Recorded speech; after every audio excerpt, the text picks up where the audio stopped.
ambayo fedha inajificha. Fedha inajificha kwenye matatizo.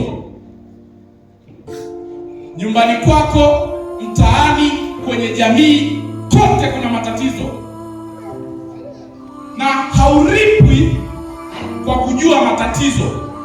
Unalipwa kwa uwezo wako wa kutatua yale matatizo. Watu wanakupa fedha baada ya wewe kuwa suluhisho au jawabu la matatizo ambayo wao wameshindwa kuyatatua. Chukulia mfano, unaenda hospitali kutibiwa. Daktari unampa fedha daktari kwa sababu daktari ametatua tatizo lako.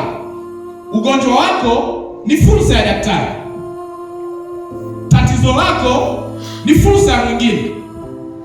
Kwa hiyo unatakiwa upite mtaani, kwenye jamii yako, anza kuangalia kuna matatizo gani, anza kuangalia kuna changamoto gani. Ukishaijua hiyo changamoto, kwa sababu kujua changamoto haitoshi kukufanya wewe ufanikiwe, ni lazima uwe na majibu ya hizo changamoto, uwe na majawabu ya hayo matatizo. Ukifanikiwa kwenye hilo, manake watu watakupa fedha kwa kuwatatulia matatizo yao.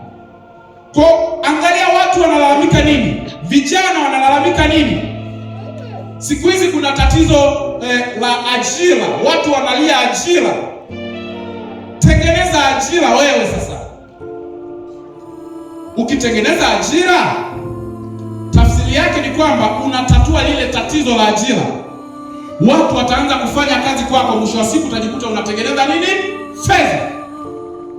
Kwa hiyo fedha ipo kwenye matatizo. Angalia kwenye jamii yako pale.